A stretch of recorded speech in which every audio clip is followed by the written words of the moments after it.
Welcome to this explainer brought to you by Forge College. You know, in our previous lesson, we got pretty deep into the weeds with synthesis, Gulf Stream theory, and forwarding implications. It was great theory, right? But today, we're rolling up our sleeves. We're shifting from the chalkboard to the factory floor. We're getting into the highly practical, boots-on-the-ground blueprint for building a transaction forwarding factory with the principles of transaction forwarding protocols. If you've ever found yourself wondering, how on earth does Solana push transactions through its system so unbelievably fast without just dropping the ball and crashing? Well, you're in exactly the right place. We're going to tear down the exact mechanisms that make that magic happen. So here is our blueprint for today. We've got 5 main stops on our tour. 1. The forwarding pipeline. 2. 5 core protocol mechanisms. 3. Flow control and priorities. 4. Basic forwarding workflows. And finally, number 5, trade-offs and conclusion. All right, section 1, the forwarding pipeline. Let's map out these conveyor belts. Okay, let's start our tour right down on the factory floor. Think of transaction forwarding exactly like a multi-staged physical conveyor belt. Step 1 is discovery, literally just finding the next responsible leader for the block. Step 2 is transport, packing up that signed transaction and shipping it over to them. Step 3 is queuing, so waiting in a prioritized buffer line. And step 4 is commit coordination. That's the moment where the leader actually picks the transactions to build a block. It's the whole journey, right? From figuring out the destination to finally getting selected. Now, I want to define a critically important term right out of the gate: backpressure. Backpressure represents the flow control signals that propagate upstream to prevent an overload at literally any stage of the pipeline. I'm bringing this up now because, well, without backpressure, our factory would completely melt down. I mean, imagine network congestion hitting, and we just keep blindly shoving boxes onto the conveyor belt without any signal yelling, hey, slow down. The whole system would crash. We absolutely need these signals to maintain order and keep things running smoothly. Moving to section 2, 5 core protocol mechanisms. Let's look at the factory gears. Now we get to actually inspect the specific gears that make this pipeline possible. And what's wild is how every single tiny choice has a massive ripple effect on performance. For discovery, using a deterministic schedule gives you amazing low latency, but you run the risk of stale data. For transport, direct connections lower latency, but relays, they really help with availability. For queuing, first in, first out is super easy to implement, sure, but strict priority affects fairness. And finally, for coordination, acknowledgements are what help you know exactly when it's safe to drop a transaction from memory. You really have to realize that these mechanisms are completely 100% interlocked. You can't just change one gear without turning the rest. For instance, imagine pairing an aggressively eager forwarding transport with absolutely zero acknowledgements and coordination. That is a recipe for total disaster. It means you're just chucking data into the void, hoping it lands, which results in heavily wasted bandwidth the second the network hits turbulence. On to section 3, flow control and priority. Let's talk about managing that network traffic. So what happens when everybody wants their transaction processed at the exact same time? To prevent an absolute riot on the factory floor, we literally have 3 dials on our blueprint that we can turn. Dial 1 is capacity. That's the sheer volume of work a stage can hold. Dial 2 is latency, the per-transaction delay. And dial 3 is discipline. This is the actual scheduling policy. Like, do we want to be totally fair to everyone? Or do we let the highest bidder skip the line? The crucial point here is that adjusting these 3 specific knobs gives us completely predictable, manageable outcomes for our pipeline. Think about it. If you have a massive capacity with a first-in, first-out discipline, you can easily absorb sudden bursts of traffic. But the downside? The last guy in line is going to wait a really long time.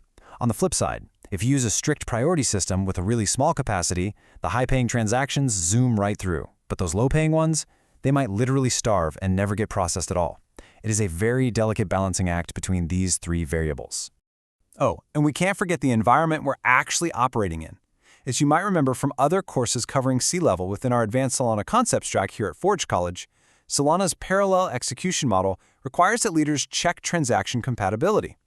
They have to do this so they don't accidentally try to write to the exact same account at the exact same time. So for our mental model, just picture this acting as an extra filtering stage right on our conveyor belt. It's basically an extra hoop every transaction has to jump through before making it into a block. Let's hit section 4, basic forwarding workflows. What styles of conveyor belts are we looking at? With our system knobs locked in, let's look at the actual styles of conveyor belts we can deploy. First up, the eager direct forwarding approach. This is basically an overenthusiastic puppy. It minimizes latency because it just goes, but it also wastes a ton of bandwidth barking up the wrong tree. Now, on the flip side, we have lazy forwarding. This is our chill, wait for the right moment cat. It defers sending anything until it has a rock-solid signal, which saves a lot of bandwidth but inherently increases latency because, well, it just sits around waiting. Now, what if direct eager forwarding is just way too chaotic for your specific network? Well, we can use relay-assisted forwarding. Think of this as hiring a middleman manager for the factory floor. Instead of sending directly to the leader, you send everything to a relay. The relay aggregates and batches the transactions, it handles all the annoying retries, and it deals with the acknowledgements. It takes all the pressure off the clients and is absolutely perfect for heavy load environments. But honestly, this begs the question, is it actually possible to combine these workflows?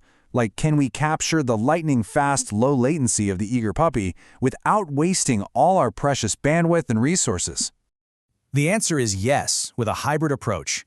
In a hybrid system, we send a tiny, lightweight cover charge probe first. We send that probe eagerly, just to test the waters and verify the path is clear. If that probe succeeds and gets acknowledged, boom, we follow up by lazily sending the rest of the heavy transaction batch. It is a brilliant way to optimize both pure speed and resource conservation. All right, Section 5, Trade-offs and Conclusion. Time for some stress testing. Look, it's super easy to design a system for a sunny day, but let's see what happens during a hurricane. Under severe network congestion, strict priority scheduling means low-priority items might literally starve to death sitting in the queue. Or what if there's leader churn, meaning the network is totally confused about who the actual boss is? If that happens, our eager puppy approach just wastes massive amounts of bandwidth, spamming every candidate. Meanwhile, our lazy cat loses its entire latency advantage, just sitting there waiting for a clear signal that might never arrive. Because of all this potential chaos, a smart factory has to talk to itself. Robust forwarding protocols must include dedicated feedback paths. Leaders absolutely have to report their queue depth back to the system, and relay nodes must report their acceptance rates. We use these essential feedback loops to dynamically adjust our dials on the fly and avoid a total systemic collapse. And operationally, we really have to mention traceability. When the machinery inevitably jams, and it will jam, you need to know exactly where the box got stuck. We track our transactions using correlation IDs, timestamps, and signed receipts. Without these tracing fields, trying to debug a failed transaction across a globally distributed network, yeah, it's basically like trying to find a needle in a haystack in the pitch dark. Let's summarize our ultimate takeaways from today's explainer. First, always treat transaction forwarding as a staged pipeline. You've got discovery, transport, queuing, and coordination. Second, you have to evaluate protocol choices holistically. Remember, changing one gear turns all the others. And third, priority enforcement and flow control, so backpressure, are two completely separate concepts, but they absolutely must be linked together to avoid starving transactions or wasting effort. Before we wrap up, I want to leave you with this provocative question. How will these theoretical factory blueprints, all these dials and all these gears, actually translate into the real-world live forwarding algorithms running on Solana today? Well, we are going to dive into those exact concrete algorithms in our very next lesson. I really hope this explainer brought these complex mechanics to life for you. And remember, this was brought to you by Forge College. If you want to dive deeper into this subject and explore a wealth of other amazing Web3 topics, please head over to forge.college and check out all the incredible educational resources available there. Keep learning, keep building, and I will see you in the next one.